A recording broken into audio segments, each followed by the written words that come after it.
We are very low down here. Hello, hello, hello. Okay. From what I can tell, the mic is good. We have, 3 people in the stream already? Who are you? Say hello. Say something. Say anything. Right in the chat, which I guess is over. Is that right? Over there? Over there? We're down to 1. Went from 3 to 1 just like that. 0. I don't know how these things work. Oh, now we're back. I really don't understand what's going on here. But if you can hear me, if I'm too loud, let me know. If I'm too quiet, let me know. In fact, what I'll be doing, can you hear what I'm saying? Question mark. If you are watching on, perfect. Okay, thank you, Leah. All right, so you've joined me over here. You can jump off. And, are you also watching on YouTube, y'all? Because that's where I was asking about the volume. Over here on Instagram, I'm not so worried. We're doing a dual live stream right now. I'm talking on Instagram on my phone. I'm talking over here. Hopefully my bandwidth is not an issue. So I'm going to have to assume that we're okay as far as that goes. Can I do this with, nope, it got rid of my chat. Okay. So I don't need to have that. Right over there. What we are talking about today. Well, okay. So we're on YouTube. We're on Instagram. We're doing the dual thing. I'm going to switch over to live chat now. So if anybody has any questions during the chat, please feel free to write in. I do appreciate it. And my apologies for my voice. I'm getting over a cold. I'm hoping that by the time Shabbat rolls around, I do not have to worry about it because I'm going to be leading services. Speaking of leading services, actually, before I get into things, I want to talk for a second. I led Musaf at Bayit this past week. If you're not from Toronto, Bayit is actually in Thornhill, just north of Toronto, just past Bathurst and Steeles, and it is the biggest Orthodox synagogue, I'm sure, in Thornhill, if not the GTA. Maybe Shari Shemaim is a little bit bigger. Leah, you can tell me. What did you? Oh, yeah, Yankee. Sorry. We'll have to. That was my first time actually, so. It was an experience. I accidentally switched into Nusach Sfard for a split second during Kedusha. That was an accident, which they were quite understanding about. I flipped back and forth literally every week because of the different places that I do services. So sometimes it can get confusing in my mind, especially if I close my eyes, because I'm really getting into a little bit of singing. But today, we are talking about something different because, raise of hands, who knows that I went to YouTube Space this past week, YouTube Space Toronto, for the first time ever. I don't know how you can raise your hands on Instagram or on... Oh, no, wait. You can use emoticons. There you go. Yeah. So I went to the YouTube Space for the first time ever on the past Thursday, and it was definitely an experience. YouTube Space Toronto is not as big as some of the other YouTube spaces out there. However, there is still some studio space. It's actually on the George Brown downtown campus, and it's pretty cool that way because it's right in the middle of the heart of things, really. So I was there for a creator town hall, and this creator town hall was about policy and copyright. So they had their head of policy, Google's head of policy, and he gave me his business card so I could actually get in touch with him afterward, which is pretty darn cool. Guy's name is Jason Key. He is the Public Policy and Government Relations Counsel for Google, not for YouTube, for Google as a whole. So that was pretty cool. He gave us a 2-hour lecture-ish sort of presentation, going over some policy issues that we should know about as creators, and also and also what else? As creators and as users of the internet in general, because these issues that we're talking about, and why I am talking about the Save Your Internet hashtag, is because there is some pretty crazy stuff going on being, oh boy. Yeah. Antonio, if you want to swear at me, you should probably do it in ways that YouTube isn't going to automatically catch. Thanks. But otherwise, I can just block you. Thank you for watching either way. So yeah, the Savior, the Savior Internet hashtag is about some issues that are currently being dealt with across the board in terms of policy and copyright, because there are big media companies. Here in Canada, we're talking about Bell Media, Rogers, Universal, big media companies, old style media companies that are currently not happy with how open the internet is.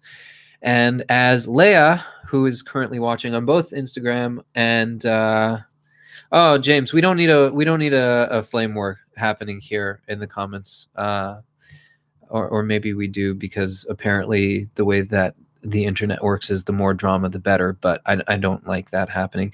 Either way, so what I'm talking about today is the big issue, starting with Article 13 and the EU copyright directive, which has been pushed by, again, major media, old school media companies who are not happy with the way that the internet functions. And basically this affects us as creators and me, you, everybody as internet users, because what this basically means in very short order is that they are trying to change the way that the internet works, who can access it, that you're talking about net neutrality, and how things can be posted. So in terms of the way that Article 11, I think, and 13, and the general overarching EUCD is planning to be worked out, is basically that originally it was going to be that every single site on the internet was going to have to somehow implement their own version of YouTube's content ID system. Now, Facebook is already working its way there. YouTube, as I said, it has its own system. This is not going to be a perfect overview, so I highly suggest that you go check it out for yourself. In fact, what I'm going to do right now is hop into my YouTube dashboard now that I'm thinking about this, and I am going to, nope, that was wrong. Well, at least that's happening there. Okay, so I'm going to hop into my dashboard right now.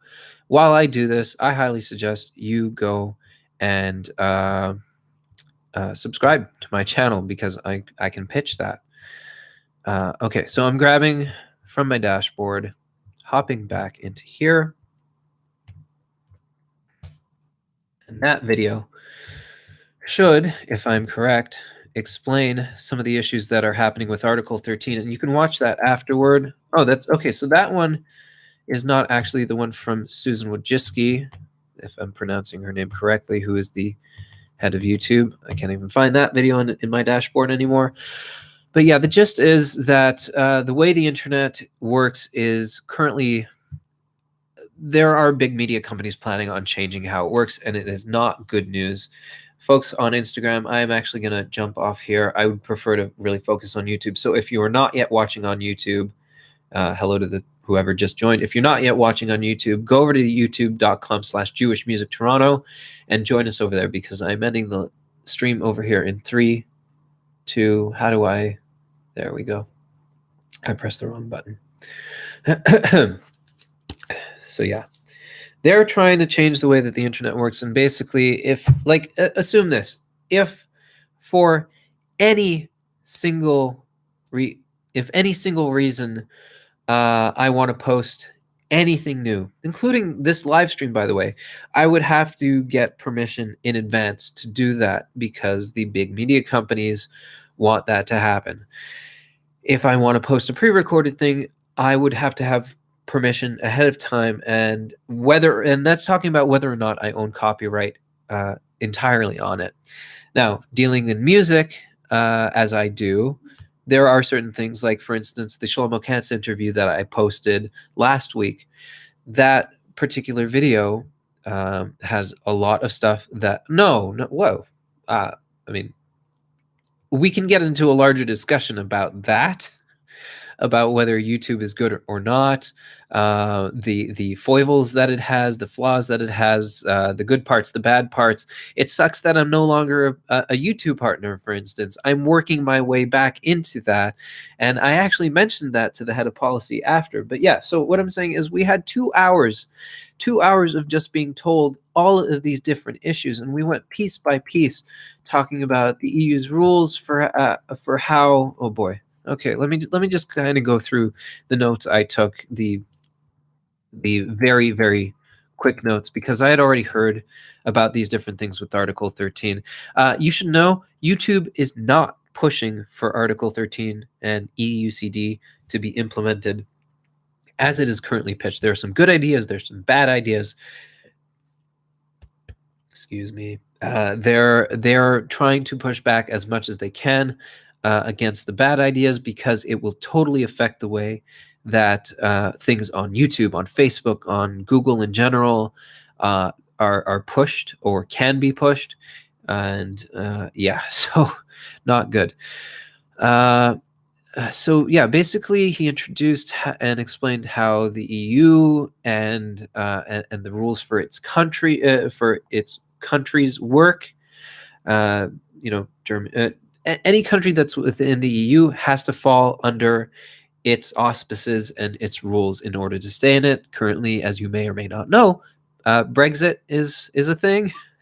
So I don't know how that's going to function once that comes in. But every single country that is within the EU has to follow those directives, which basically means that if this comes into force, any website that is shown in the EU, and by the way, even my own videos, any videos that you currently watch, any videos that exist right now on YouTube would be affected. Any videos that exist on Facebook, any videos that exist on any single platform that is being shown in the EU would face this. And here is the kicker that I'm probably going to have to block that later on. But yeah, and the kicker is that these same media companies are trying to affect the same change in Canada as well, and we'll get into that in a little bit. But here's some different things that they discussed. Safe harbor. So safe harbor and how it applies to the internet, or things like notice and takedown, which led to the copyright notice system, copyright strike system, and content ID in general. That was covered. Article 13 and the EUCD may change how safe harbor currently works. And basically the idea was, if you don't know, that the way that safe harbor originally worked with these platforms like Facebook, for instance, YouTube, and again, I'm not legal counsel, so excuse my incorrect points on this. I'm trying to get as concise and as accurate as I can without actually having to go look it up. But the basics are that if a website, say Facebook, hosted a post, just to keep it as simple as possible, a post, and somebody wrote something incendiary on there, somebody wrote something harassing or racist on there, etc. That company does not necessarily have responsibility for that, but there are rules as far as legal systems in place for if somebody posts something, then they have to. There is supposed to be recourse in those terms. And and that's sort of where the safe harbor thing. Boy, you know what? I'm just gonna safe harbor. Okay, so there's safe harbor for broadcasting. There's safe harbor for TV. There's safe harbor for websites and the DMCA, because again, if somebody posted something incendiary, if somebody posted something that is copyrighted material, that website does not have responsibility as far as they are not held culpable because it was posted, but they do have responsibility to, for instance, take it down. They have responsibility to issue notice. They have responsibility to keep people informed, whether it's copyright holders or the person who posted a copyrighted piece of material, that that person does not own that copyright. So, for instance, just as an example, Manishtana or other tunes that are out of copyright date, so that they're in the public domain. I got a content notice on them some time ago because it was automatically picked up by the Content ID system, and the Content ID system showed the content. There was somebody made an album, and it's under a company's. Guys, cool it in the chat. So the company is works within the Content ID system. They have all their albums up there, and the melody, it's in the public domain, and the melody's in the public domain, and just boom, it shows up on their system because they have an album that's newer that uses that melody, and so suddenly I get a Content ID claim because that melody is the same, and maybe it's the same pitch, or maybe because YouTube's lesser known Melody ID system picked it up, and that means that that basically well, it knows that that's the melody for Manishtana in this case, just as an example. And so what happens? I get a copyright notice. What? No. Well, this is a public domain song. What's going on? So they have the appeal system, but the gist is that the gist is that this system is in place, and it basically is their safe harbor method, and so that's how Google uses it at this point. But EUCD Article 13 and anything like it is planning on changing that. And one of the reasons that we were told why these media companies are trying to push this, trying to lobby the EU for this. Well, I will tell you that this is the biggest chat that I have had ever on any of my live videos, so I appreciate it. Yeah, this is the craziest thing that has happened to this point. I can't imagine what's going to happen if I ever am back in the YouTube partner program and get super chat, because if anything, that from what I've seen from the Traveling Class super chats where people are competing against each other to just try and help a creator out, well, hopefully that works out. So back to this. So this is the point at which we were introduced to the value gap, and or the so-called value gap between the old world or old stream platforms ways of these companies making money, and the you tell me, and the way that streaming platforms and download platforms and YouTube in general helps people make money, or doesn't, because that's the thing. So if we're talking about licensed content, specifically within the realm of, say, music, Ciao. So if we're talking about licensed music in the case of if we're talking about licensed content in the case of music, so you're talking about the production companies, say Sony. Just as an example, I'm not saying that they're necessarily involved with this, but just because they do put out music. So they have an album, and typically their ways of selling copies originally was through CDs, through cassettes, if you're looking way back, records, or or promotion through radio, ticket sales, etc. So you have these new platforms that have stepped in, and you've got YouTube now, you've got Spotify, you've got Apple Music, you've got Deezer.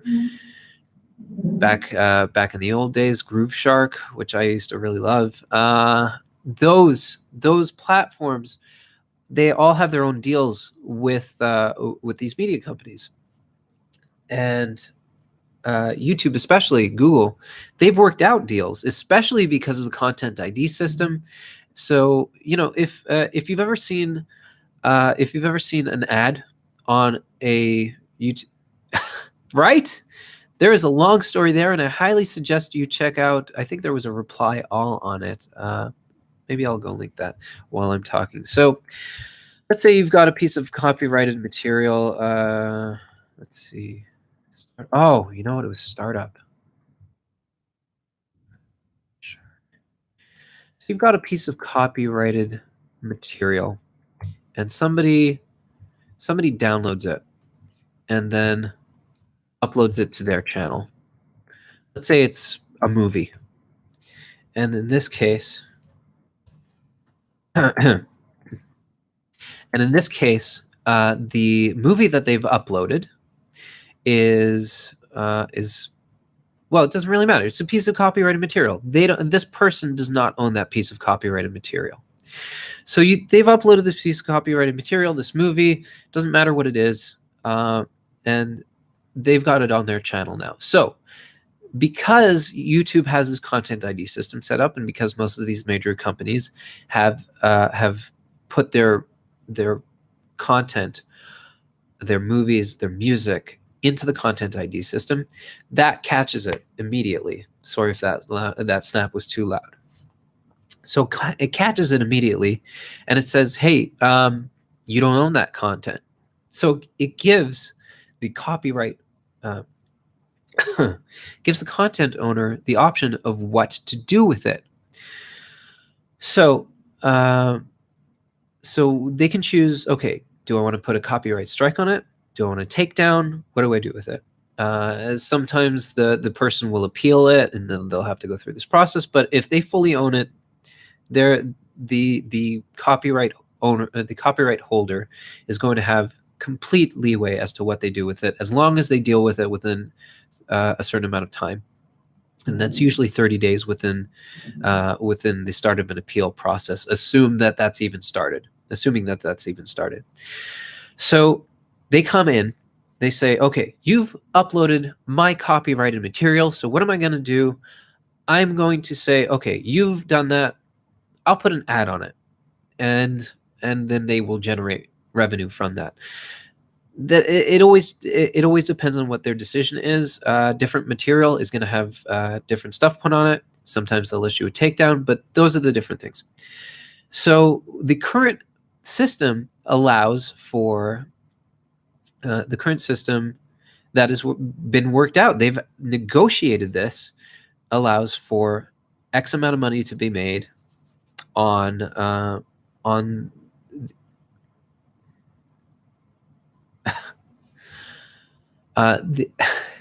you guys the current negotiated thing is that if they choose to, they can earn that revenue on it, or they can take it down. Or in, let's say, music, the case of music, you've got cover artists. So cover artists, they want to put out stuff there it's essentially not just to promote themselves, but it's also to promote the artist who made that original music. So these cover artists are putting out stuff usually because they really enjoy the music that they're covering.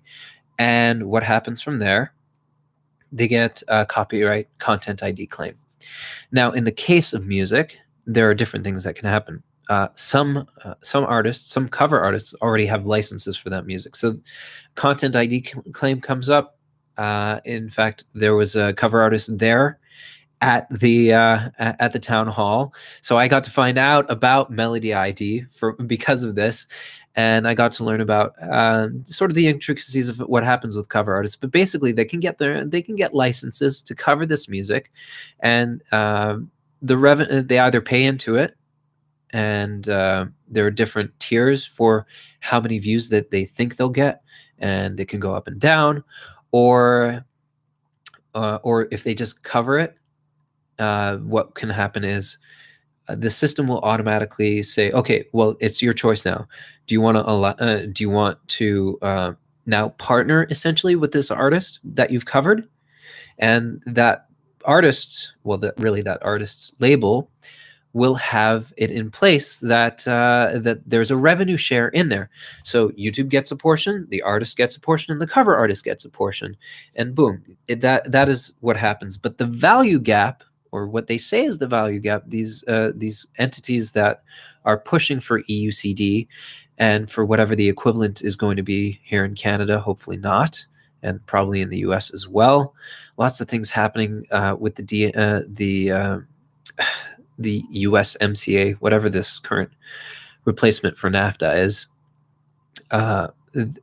These companies want to basically make more money, and so they're saying, well, what we negotiated, in some cases they're not even necessarily acknowledging that they negotiated anything in the first place. They're basically saying, we didn't agree to this. People are posting our content and blah blah blah, and we're not making enough money on it, so we we deserve to make more money on it.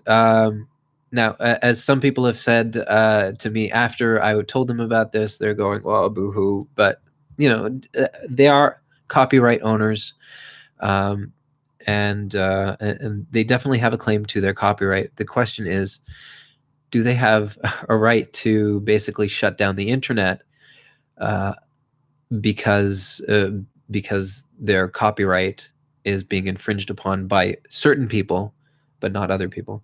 Save the internet.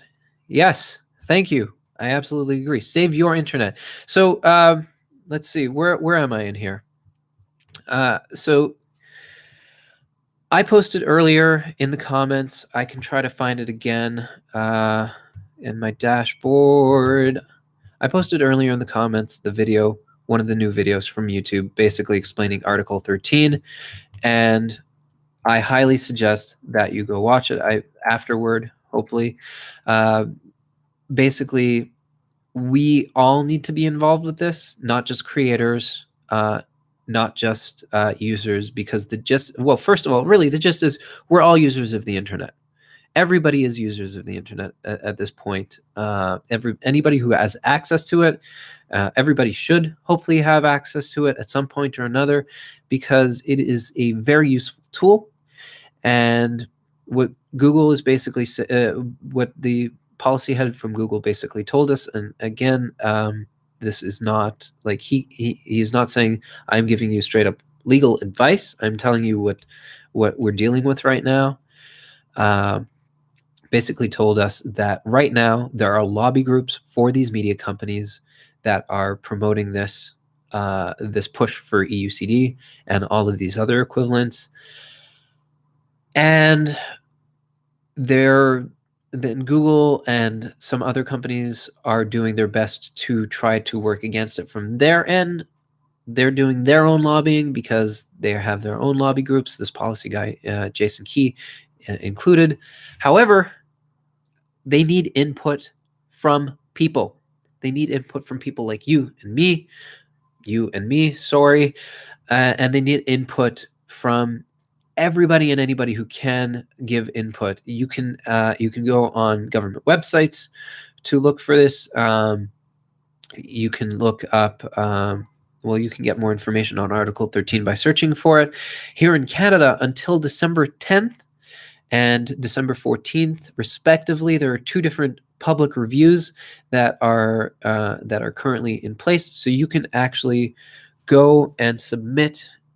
You can submit your own comments about why you should think that that the internet should remain as open and free as it can, even understanding that there are people who are doing things with copyrighted material, because currently the way that these companies are planning on implementing these are pushing the government to implement these things is not good for everybody as a whole. One particular example that comes to mind is what Jason talked about with what happened with site linking for news articles in Spain and in Germany, or more so, yeah. So in Germany, basically what happened was publications decided, well, if aggregates, Google and Facebook are going to start sharing our content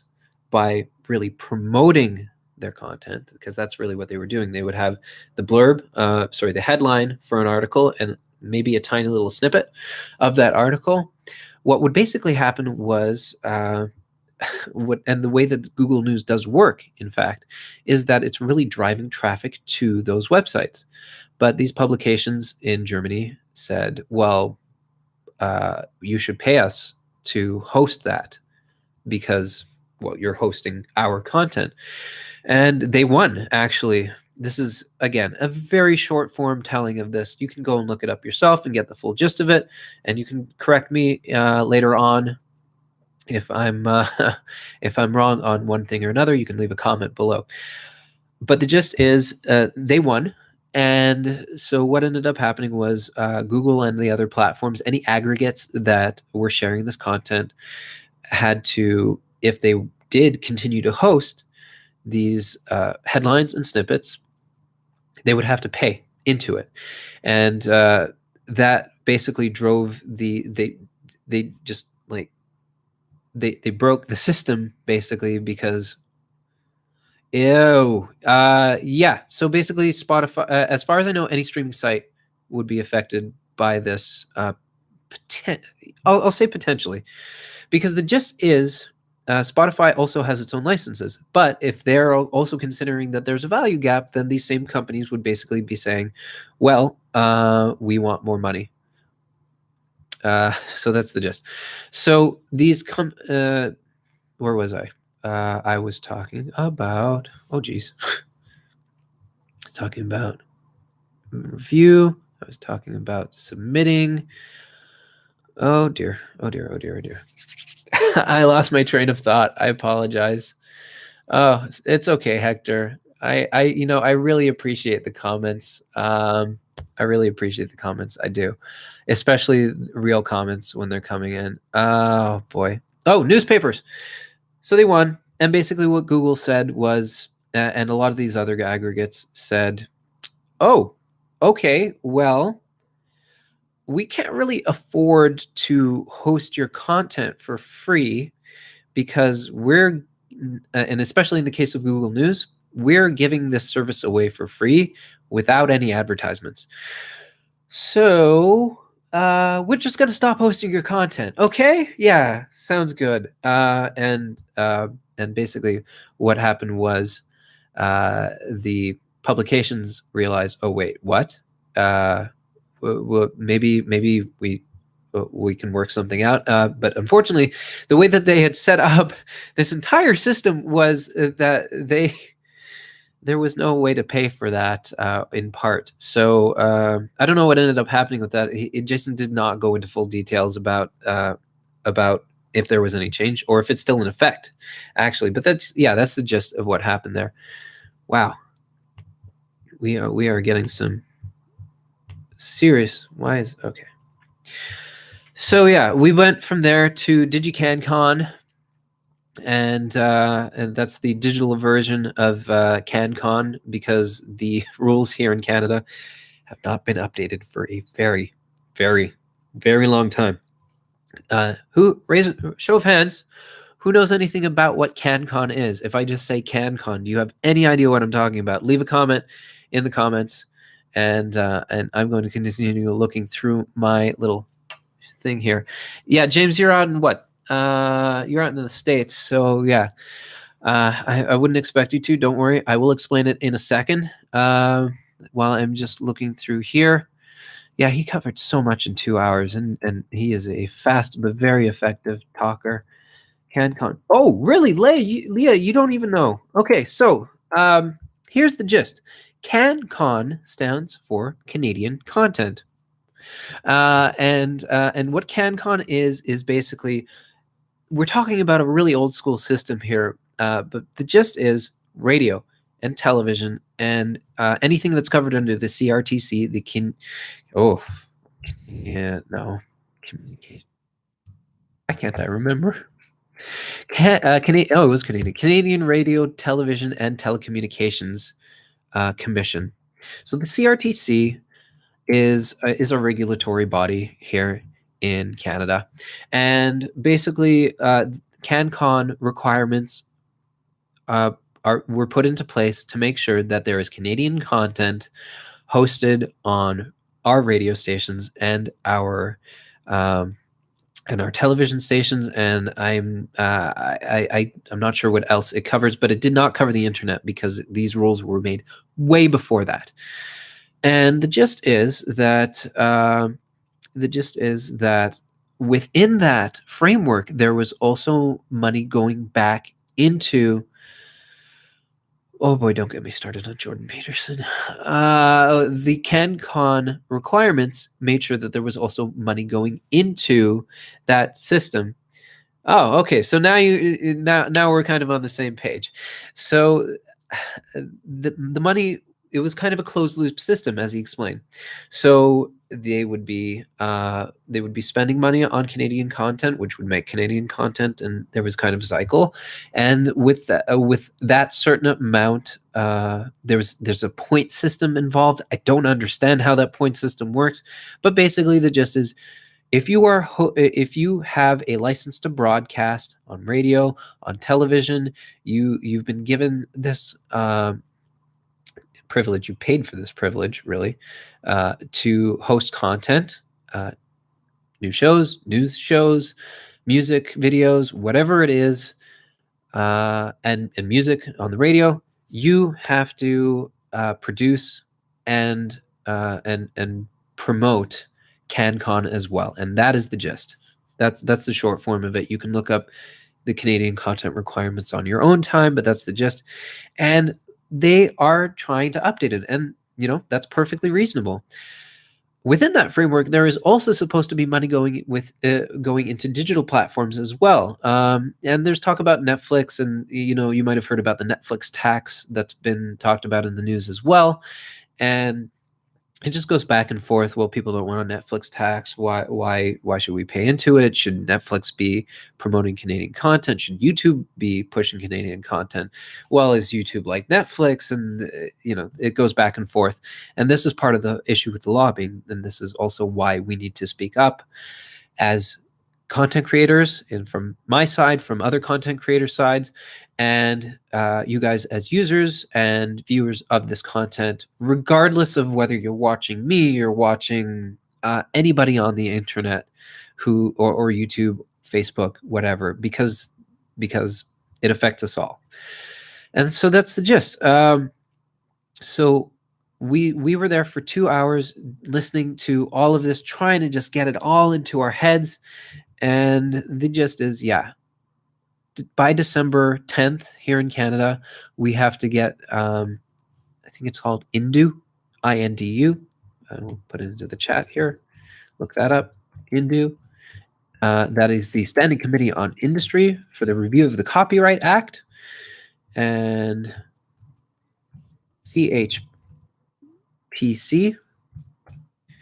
that is the Standing Committee on Canadian Heritage. Between the two of them, I think it's INDU is December 10th and CHPC is December 14th. We have the ability to give our own feedback on why it's important that that things like Article 13, the EUCD, are not put into place as the lobbyists for these big media companies are pushing for. Okay, what else? So that's the gist on that, and that's why we are talking about hashtag save your internet. Just to close that up. Okay, so yeah, that's the gist of that. And now that I talked about that first 2 hours, this was a 4-hour event that I and other creators were attending. And the other 2 hours were really just a networking event. And you can tell me when you get bored about me talking about this, but I just want to like get this out there because this was my first ever time in a YouTube space. And okay, so yes, free Palestine from Hamas and the PA, I guess, as well. Anyway, so the YouTube space in Toronto is not actually that big of a space. This is the one time I'm going to get in there and talk about it. Okay, so so the YouTube space is, compared to, as far as I know, most of the other YouTube spaces out there in the world, quite small. It is a total of 2 rooms, and unless there are some other hidden rooms on the George Brown campus that I don't know about, it is 2 rooms, and it is kind of a meeting slash studio space. The entrance area that you walk into, you can kind of take a look at the photos that I've posted on Instagram so far. It's kind of like a hangout space, but it can also be used as studio space, but there's no lighting area in there anyway. So it's kind of a networking, hangout, mingling type of space where they can have meetings and stuff. And then the other room, which has these big sliding doors, it's definitely the room that they use for studio space. And it's like you've got these big blank walls. There are a couple couches in there, lots of YouTube throw pillows, and then just up above you is all this oh shoot, gaffing, I guess it's, oh boy, I don't remember the term because I'm not officially in the industry, but anyway, yeah, you've got all this studio setup. So you've got lighting, and you've got all these different bars where you can hang stuff for, I don't know, curtains, for other things. And they've got their projector system in there because they do educational courses in there. They do the town halls like I was at, and they do courses, and they do studio stuff, and the gist is that I had an absolute blast afterward, just talking with all these different creators. Like, here's the thing you have to understand: in order to get access to the YouTube space, you have to be a creator of a certain subscriber limit, minimum subscriber amount, and that is 1,000. So even to get minimum basic invites for any kind of networking event or anything, you have to have at least 1,000 subscribers. And because of you guys who subscribed, if you haven't subscribed yet, I don't know if there's a subscribe button here in the live stream, so I'm just going to grab one. But if you have not yet subscribed, I really hope you do. And the gist is that I got to meet people with 200,000 subscribers. I got to meet people who, like me, have only, 1,000 or so subscribers. I got to meet people in the middle, 20,000, 9,000, etc., etc. And then, like, right at the end of the night, I met a guy who had 1.6 million subscribers, and just the amount of views that he gets is absolutely ridiculous. But we're all hanging out in the same space, sharing ideas, talking about what we do. Just as like I'll tell you about some of the creators I met that are from here in the GTA. Celebrity Josh, Billy Hoosh, who doesn't really make any videos anymore so much. He is an interesting guy. Nami Cho, who makes makeup tutorials, as far as I've seen.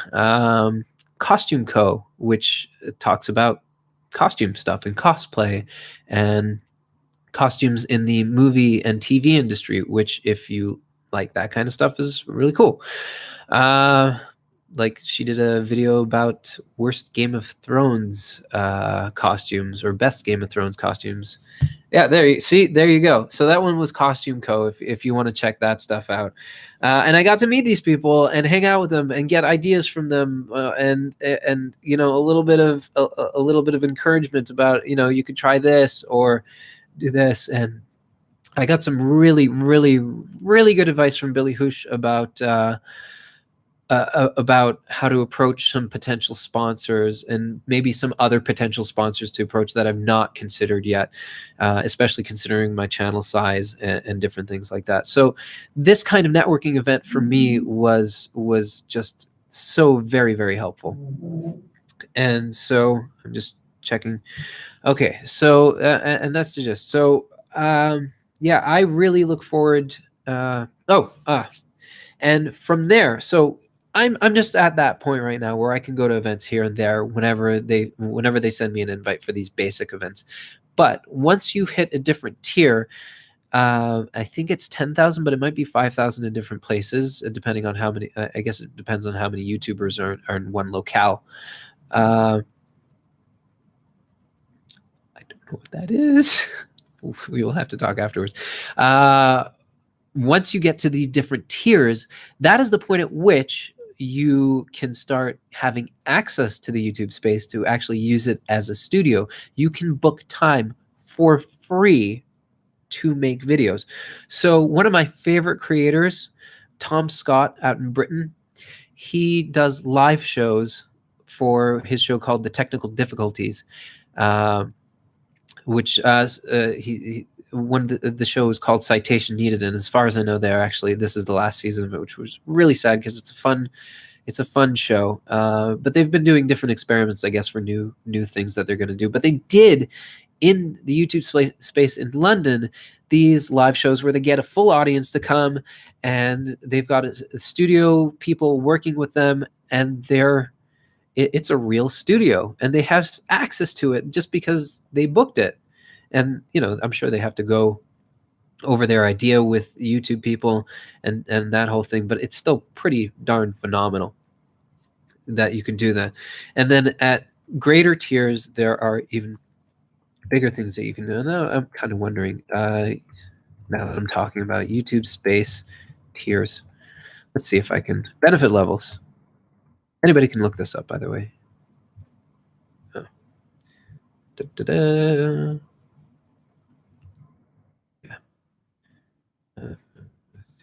Canada.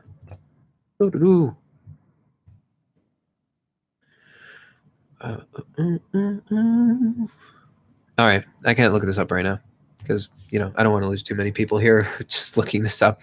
So yeah, there are different tiers and there are cool things that you can do with it. That's the gist. Okay, so moving on to the next talking points here. Okay, so I talked about the EUCD and why you should get in touch with anybody you can in terms of your local government, especially if you live here in Canada, and talk to them. This is just going to address Canadians for a second. Contact your MP, contact your MPP, that is Member of Parliament and Member of Provincial Parliament, about these issues.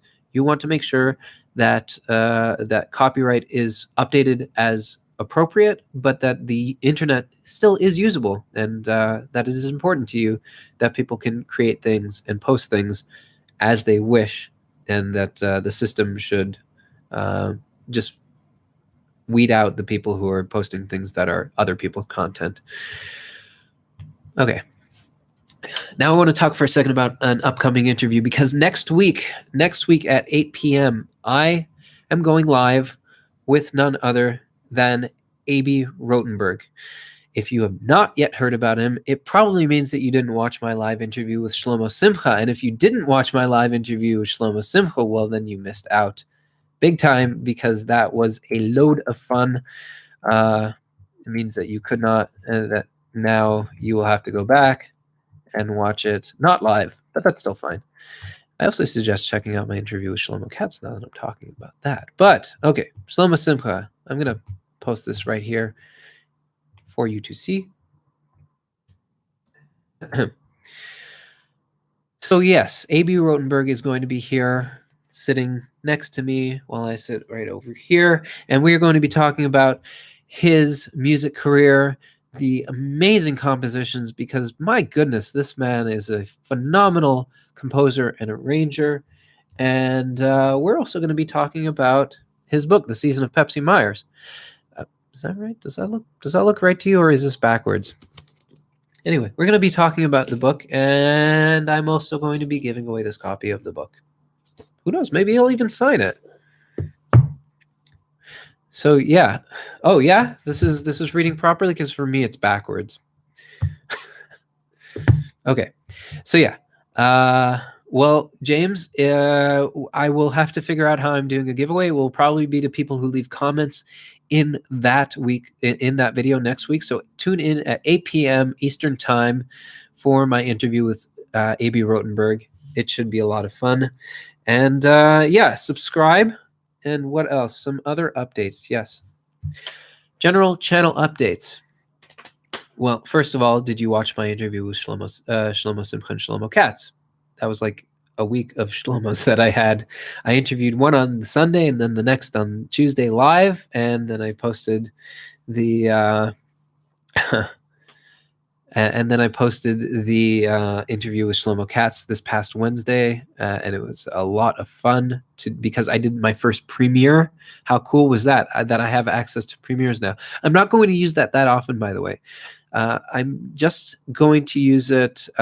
Well, I don't do lessons and sing-alongs that often anymore. So I guess if I post a new lesson or a new sing-along, I'm going to use the premiere for that, and I will let people know in advance and do that.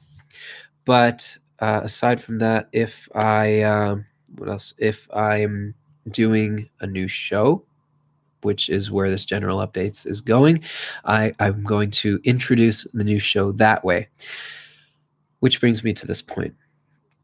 I earlier this year announced that I am planning a concert, a live stream concert, but not just a live stream concert like I did for, not just a live stream concert like I did for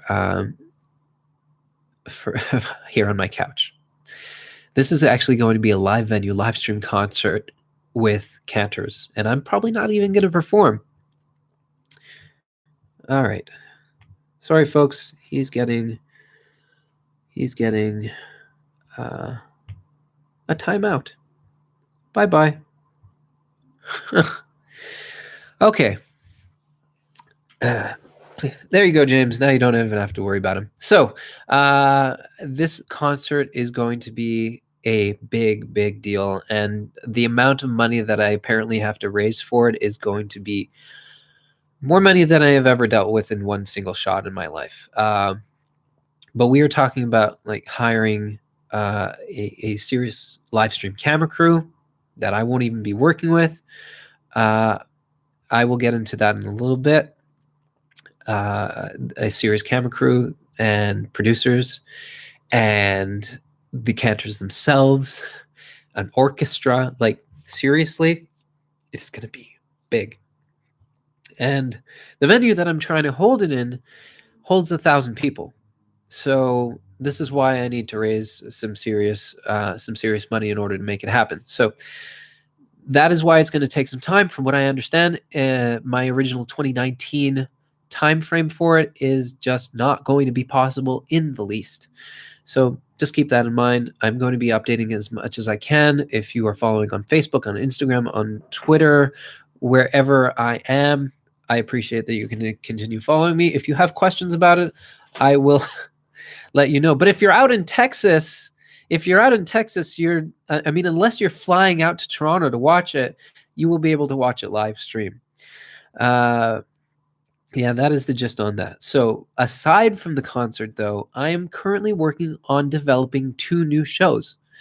And it's going to take a while to work on these 2 new shows. They are slowly coming along, but right now I'm working on developing one which is converting the lectures of Cantor Benny Meisner into YouTube format, and that is something that I'm very excited about because I'm really enjoying working on it with him. It's a slow process, and we're just starting with one of his lectures right now.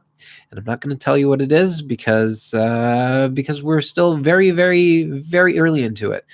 And then the other show that I'm working on, I'm calling Profiles in Jewish Music, and it is going to really broaden the horizons for what this channel does, because currently I deal a lot in religious stuff, and that is very nice. It is very enjoyable, but I want to expand into Jewish music in a much broader context, which would basically uh,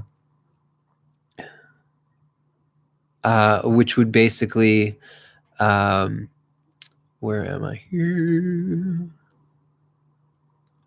Profiles in Jewish Music would basically open this whole thing up to, if the creator, if the composer, if the if anybody is Jewish, it counts. Anyway, I'm going to have to. Oh wow, really? Okay, maybe I don't have to go just yet. So yeah, the gist is, this is going to open it up to all kinds of different Jewish artists, musicians, composers, rappers, producers, studios. If they are in the Jewish music space, or if they are Jewish themselves, that show is going to cover them.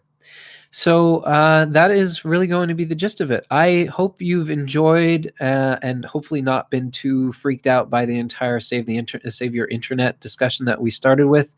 That was the main thing. Hey, America's Got Store. I really appreciate you, everybody who stuck around from the beginning. I appreciate everybody who really just stuck through my stuttering and everything, if I did. Wow, we've got so many people in the chat all of a sudden. Hello, hello, hello. Yeah, you know what? Let's close this out with a hey, who are you? Where are you running in from? And go.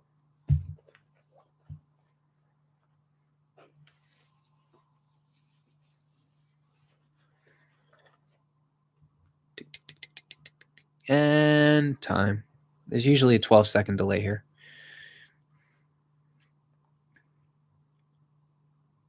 Wow, I'm getting people from I don't even know where. This is amazing. Isn't the internet just the craziest place? Hey, Leah from Toronto area.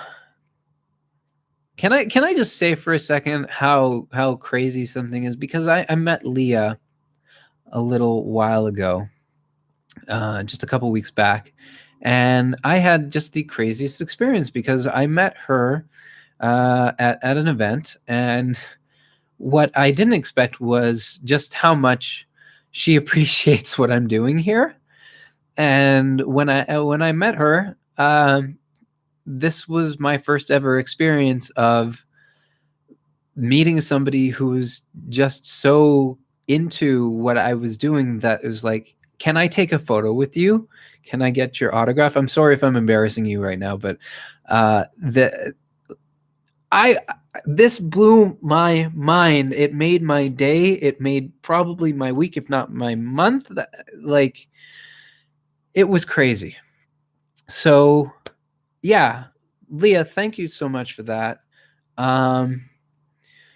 And thank you for everyone for watching the stream. I hope you've gotten informed. I hope that you get in touch with your local government representative to inform them that you are that you want the internet to continue to be free. And Leah, since you guessed the thing about net neutrality, I hope that covers it for you, and why this is very closely tied to net neutrality. Wow. Okay. If that's the case, then thank you for all the views, because you're just driving up my watch time, I guess. Okay. I'm going to get going. I hope you have a wonderful night, and I hope you tune in next week for the live interview with A.B. Rotenberg. All the best.